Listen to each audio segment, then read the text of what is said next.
question will be around finances. I'm going to take your middle scenario and say that you're asking us as a board to consider investing, as I understand it, correct me if I'm wrong, $148,000 to go get $244,000. So you need to convince me that it's worth my while to do that, because 148 to get 244, I'm not sure that it's worth our energy as a board to spend that kind of money, make that kind of investment, take that kind of risk. Appendix first.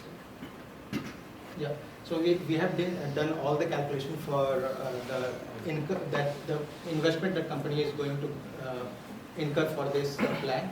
So if you can see that we already have in our inventory of 3,500 quantity of product that company has to sell, and they also want to enter here in this market. So we are not asking the company to ramp up the production. We are just asking whatever they have in their production inventory, they just have to sell it by entering into this market.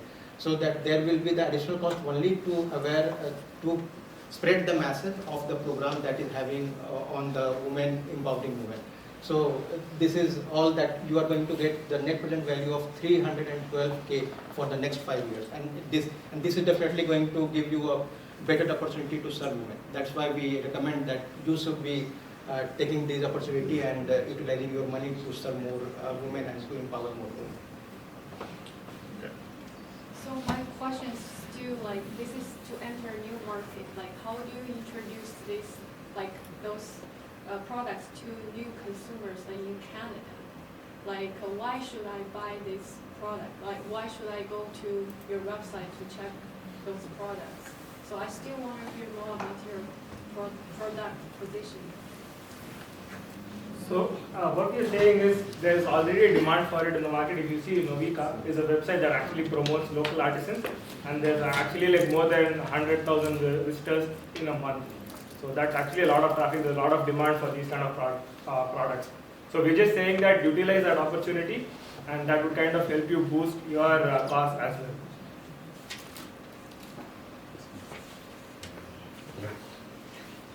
I thought I was going to take more time, so I started eating something. So, good presentation. I really like how fast you were answering the question, having an appendix with that. I think that was planned. No? I'm still not convinced. Oh yeah, well, okay, this is good. So, I have a question here. Kind of follow the question Sam asked. That the 148K, which is and I understand like Nassim has a problem with cash flow. So how can you get that money coming in? Because how can you? Because you will have like go to the same site again. So the cash flow problem here is how you can solve this cash flow. Where that money comes from? Especially for a small entity, not for profit, like what Nassim's done. Yeah, we have analyzed their financials, that whatever we have got from the company, and they have the cash of around 500K from the investment that we have received from the team. And if you can see here, that is not going to, we are going to get all 140K at the one shot itself in the beginning. You can see how the cost is going to incur throughout the year. So gap is not huge, and it's only going to be only 50K or something like that. The difference will be from the cash flow that we are getting and the cost that we are going to incur. So the inflow will keep coming in as we are doing the investment into the plan that we are proposing to you. And once we are at the 9th month, we are going to break even. So there is no problem with the cash flow. May I ask a follow-up question? So, based on what you say, you have three main actions that you want them to do: social media development, trade shows, marketplace, and distribute. Who's going to do that?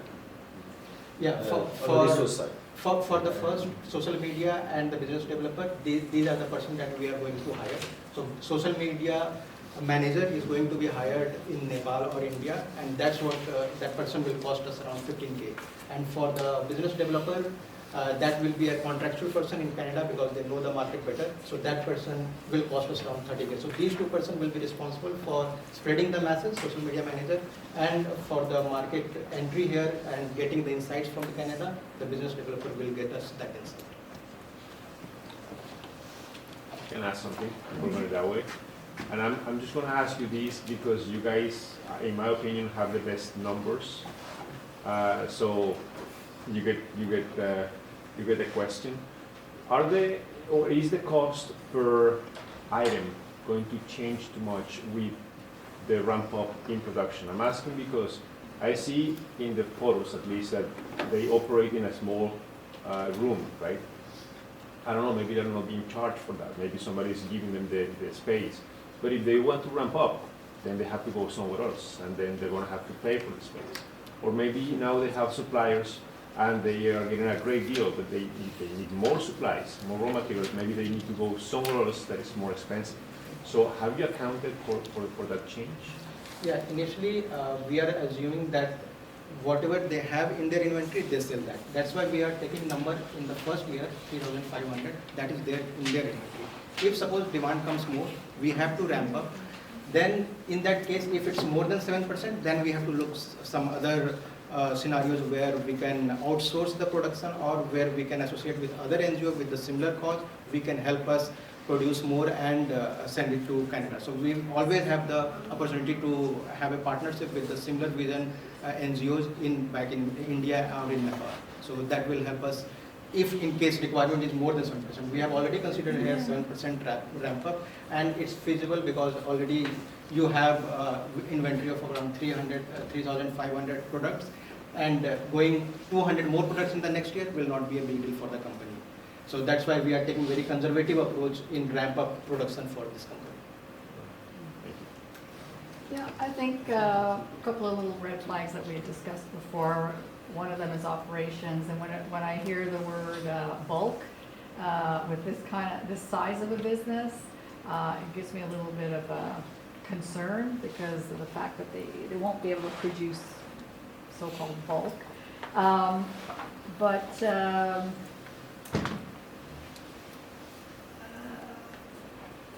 Overall, I thought it was very interesting.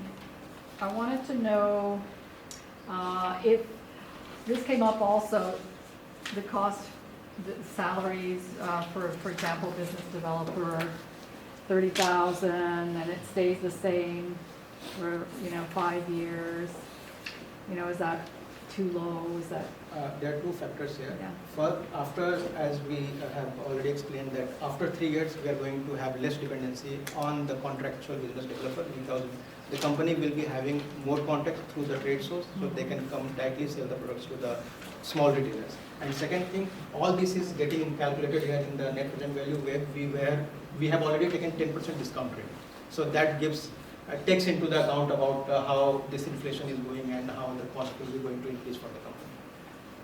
And the trade show line item, is that to be a participant in a trade show, or is that to? Yeah, to set up have our stall booth, there, uh-huh. and also the person that who is going to visit us. Mhm.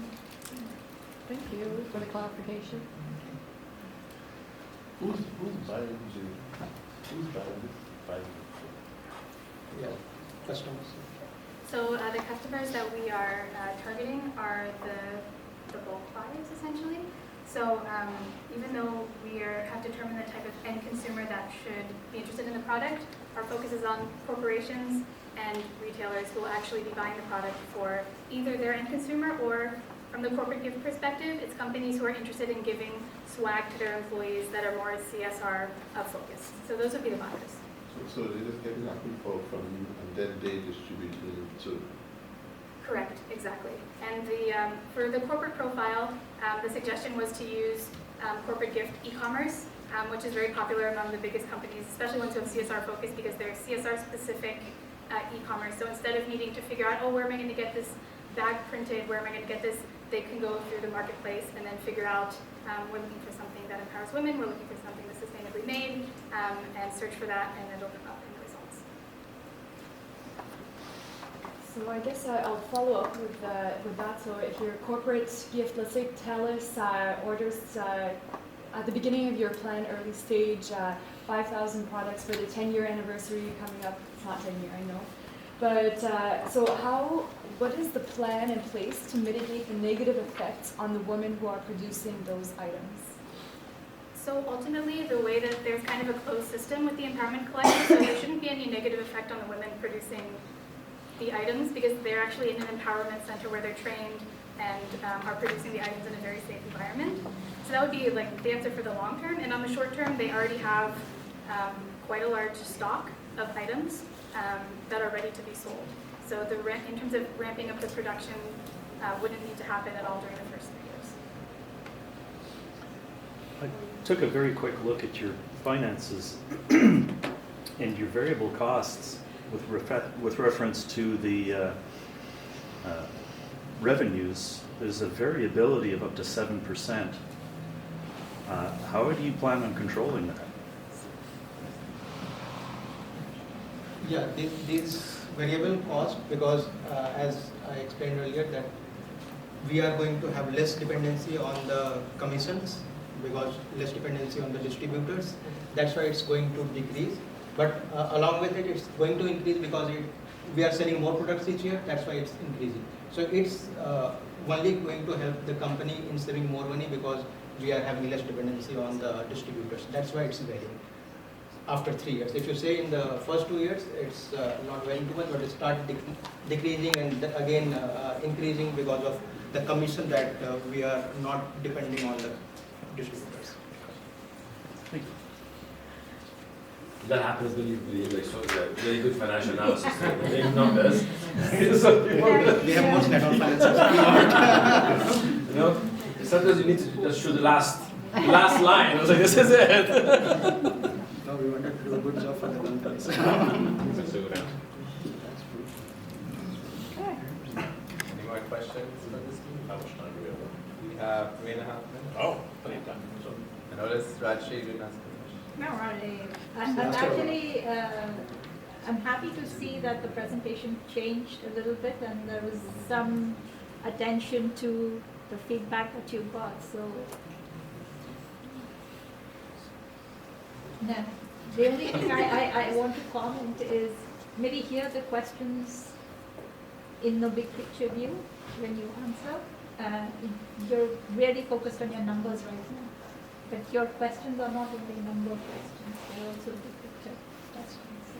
So if I may ask a big picture question, on your corporate gifts, why should tell us buy from you? So why should tell us buy from you? First of all, there are many other people coming from the same region, and if tell us going to buy something, they will buy something from, I don't know, First Nation production or something like that. So we found that the trend for corporate gift is really not necessarily distinctly related to the service in which, or the industry in which the company is in. There's really a huge focus on sustainability, and we selected TELUS because they were ranked as one of the top 10 corporations that are focused on CSR. So that was just an example, but any company that's focused on sustainability, DEI, have certain products that are related to wellness that they might want to give their employees as swag. TELUS is just one example of that. No, but my question is like, why like TELUS, the Canadian company, when they want to buy like sustainable swag, they wouldn't buy it from a locally made company and stuff like that. So isn't a priority? What would be your competitive edge going to TELUS to buy from me, not from this First Nations Yeah. are going to have Yeah. more production capability and less transport costs. How are you going to compete with that? There are two factors here to select that TELUS company. One is the vision, because that company also have a CSR vision of empowering women, and that's aligned with our competitive advantage. So that definitely gives one point there to collaborate with us. Second is because although the transportation cost is more, but our manufacturing cost is very less compared to the First Nation production cost. So that will compensate, not even compensate, that will give us a better margin and for them to better cost to negotiate, because nowadays also a lot of material comes from the India and those regions because of the production cost. So the complete advantage is not your cost. You don't sell because they want to buy low cost. You sell because they want to be sustainable products, which is not the most cost-efficient products in general. Yeah, but if that material will be, product will be manufactured here, then definitely will be having a cost if that material is produced in that country. But But you're not competing on cost. yeah. So if you're not competing on cost, what makes you attractive in the The Canadian first point market? the first point that we said about the alignment of the vision, the alignment of empowering women, that same vision that company is having and our company is having. Ultimately, understanding your point, there are local competitors. But at the same time, we've seen with the Empowerment Collective how wholesome the cause is and how like impactful it all is, which is why we're focusing on the marketing and making sure that's really known, and that becomes our new competitive advantage. That's a good answer. Thank you. All right, thank you guys. Okay.